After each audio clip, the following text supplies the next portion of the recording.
Vai ser difícil, tá? Vai ser uma eleição bem difícil. Entre a primeira rodada da pesquisa Meia Ideia em janeiro e agora a segunda em fevereiro, o cenário mudou bastante. Alguns números importantes. O primeiro, perguntamos aos brasileiros se eles acreditam que o presidente Lula deve continuar.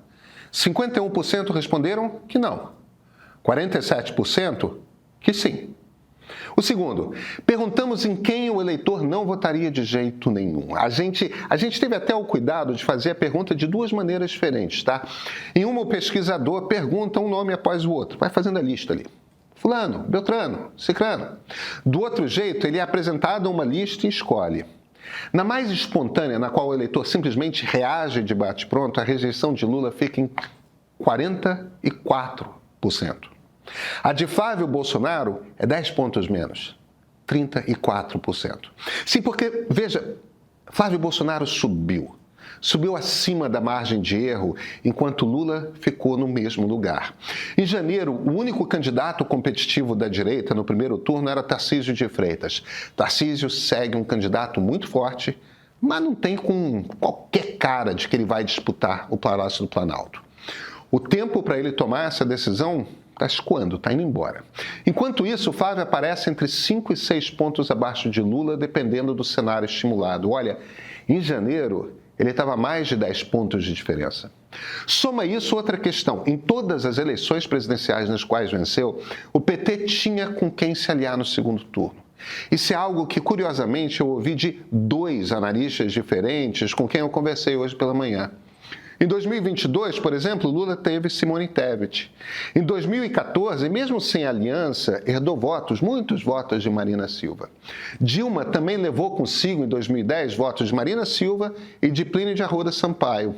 Lula contou com os eleitores de Heloísa Helena e Cristóvão Buarque em 2006. Na sua primeira eleição, de Ciro Gomes e Antony Garotinho. Sabe, sempre houve, ao chegar no segundo turno, um estoque de votos progressistas para ampliar a margem. Da maneira como essa eleição está se organizando, é zero.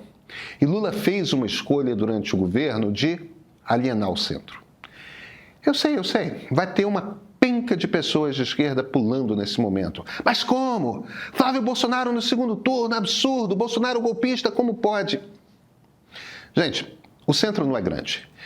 E como o nome diz, o centro não é de esquerda. Aliás, vamos combinar, a esquerda não gosta do centro. Tem um certo desprezo, um certo nojinho. No mínimo, acha que os centristas são isentões. Mas o mais comum mesmo é a gente ouvir que todo liberal serve de escada para o fascismo. As pessoas têm realmente o direito de acreditar no que desejarem.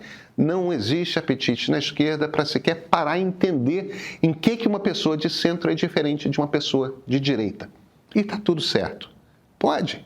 Lula teve profundas dificuldades políticas nesse mandato. A margem de manobra com um Congresso profundamente conservador foi mínima. Então ele fez escolhas. Uma delas foi tentar se destacar na política externa. Também está valendo.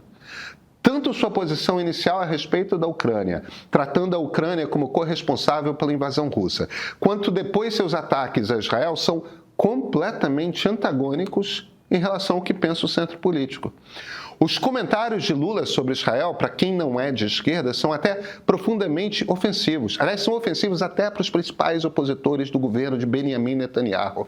Veja, as escolhas políticas de Lula fazem sentido para um presidente de esquerda que queira fazer acenos à esquerda, que queira registrar que estava fazendo alguma coisa pelo seu time do coração. Está tudo certo. Toda escolha política traz um ganho e traz um custo. O ganho foi confirmar para o seu eleitor raiz que estão ali juntos. O custo foi alienar o centro. Mais do que isso, foi irritar profundamente o centro. E para muitos desses eleitores centristas, votar em Lula no segundo turno de 2022 já foi um esforço gigante. A sensação é muito votar e depois ser chutado porque não precisa mais. E agora, José? Se a nossa pesquisa de fevereiro for confirmada pelas outras pesquisas, se o desenho da eleição seguir desse jeito até outubro, vai ser uma eleição muito apertada, muito difícil. Como vai ser o julgamento de Jair Bolsonaro no Superior Tribunal Militar? Ele vai ser expulso do Exército ou não vai ser? A longa folha corrida de Flávio Bolsonaro, de rachadinhas, casas pagas em dinheiro vivo, empréstimo inexplicável do BRB, Copenhagen superfaturada, isso vai ter custo eleitoral? Ou o eleitor de direita vai ignorar isso? O escândalo do Banco Master e a maneira descarada com a qual o Supremo Tribunal Federal está lidando com a investigação, isso vai ter custo para a Corte? Esse custo de imagem para a Corte vai afetar a percepção do julgamento do golpe de Estado? E agora você? Aliás, Ratinho Júnior, Ronaldo Caiado e Eduardo Leite não cresceram. Não estão particularmente bem na pesquisa Meio Ideia. E agora, Kassab? Vamos mergulhar um pouco mais fundo? A militância de esquerda nas redes sociais vai continuar chamando de extrema-direita os eleitores desses candidatos? Ou tem limite para a burrice eleitoral? Eu sou Pedro Doria, editor do Meio. Parte do nosso esforço de ter uma pesquisa eleitoral mensal é que ela nos ajuda a entender o que está acontecendo. É informação, gente. É ter o pulso da eleição. É compreender os desejos, as vontades do eleitor. É poder reagir com o tempo de reagir. Nem sempre a informação é aquela que a gente quer ouvir. Para a gente, a pesquisa não é algo em separado do jornalismo, não. Nós pensamos juntos, pesquisadores e jornalistas, sobre o que precisamos compreender para ir e as ruas perguntar. Uma das novidades do jornalismo político que a internet trouxe é a dos veículos que contam o que desejamos ouvir. É ótimo, sabe? Dá um calorzinho no coração. Tá valendo, não é o que a gente faz. Nós queremos entender, porque mais do que nunca precisamos entender cedo quando ainda há tempo para agir, para dissecar.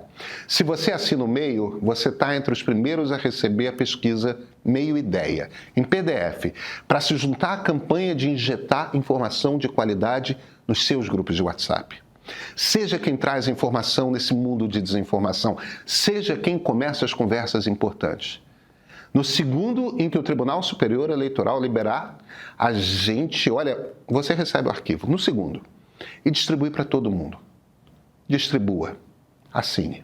Esse é o ponto de partida.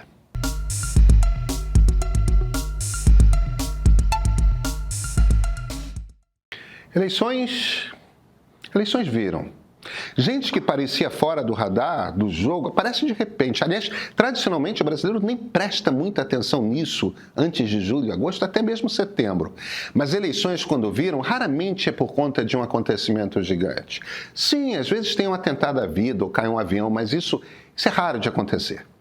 Na maioria das vezes em que algo acontece é porque houve trabalho. Aquele trabalho que o TSE finge que não existe antes de agosto, chamado campanha eleitoral.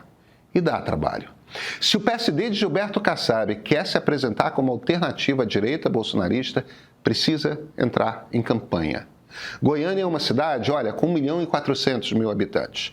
Curitiba, de 1.800.000. Porto Alegre, 1.300.000. Ninguém se elege presidente da República ganhando o pleito em Goiás, Paraná ou Rio Grande do Sul. Não se elege vencendo sequer o Centro-Oeste inteiro. Eleição se ganha no Sudeste e no Nordeste. É a demografia. Quase metade do eleitorado brasileiro está entre Rio, São Paulo e Minas Gerais, os 3 estados. Então está na hora de Ratinho Júnior, Ronaldo Caiado e Eduardo Leite saírem em campo. Saírem mesmo, tá? É falar com todos os veículos jornalísticos a toda hora, com todos os grupos de empresários, com todas as associações comerciais. É pegar pesado com redes sociais para impulsionar muita coisa na direção desses 3 estados. É falar de grandes questões nacionais. Precisam cada um deles entender qual a sua estratégia para pautar o debate nacional. Pautar o debate nacional. Para você começar a pautar uma eleição, precisa antes consolidar um eleitorado forte que o defenda. Nenhum dos 3 começou a fazer isso. É hora de começar se querem estar no jogo. Agora, embora não seja impossível, o jogo está bem encaminhado para ser jogado entre Lula e Flávio Bolsonaro. E tem um detalhe, tá? Se Lula puder escolher seu adversário, vai ser Flávio. Claro. Para o eleitor de centro, essa eleição vai ser um inferno na terra. Mas perante Flávio, muitos ainda assim vão se contorcer todos e no final votar em Luiz Inácio Lula da Silva. Não vai ser todo mundo, mas muitos vão. Se Lula puder escolher, ele vai de Flávio. Porque, gente, isso quer dizer também o seguinte: Ninguém vai bater em Flávio Bolsonaro pela esquerda antes de agosto ou, se puder, em setembro. Não vai. Se ninguém bate em Flávio pela esquerda, alguém vai bater pela direita? Alguém, além da imprensa, vai lembrar quem Flávio Bolsonaro é? Sim, muita gente vai se ofender, ficar indignada. Bolsonaro tentou um golpe militar, jura que estamos cogitando botar seu filho no segundo turno? O Brasil está assim, e com chances de vitória. Mas sabe o que é? O Brasil é conservador, Lula não é. O antipetismo é forte. Como o ministro Fernando Haddad já disse mais de uma vez, a economia não vai eleger ou derrubar ninguém nessa eleição. E as pessoas, elas não entendem direito o que é um golpe militar, não entendem direito o que é uma democracia. As pessoas não entendem direito muita coisa. Na internet, a experiência de lidar com as vozes mais presentes da esquerda é uma de lidar com quem te olha assim, de cima para baixo. A gente vai coletivamente reorganizar a conversa que temos sobre o cenário eleitoral ou vamos ficar nisso aqui mesmo?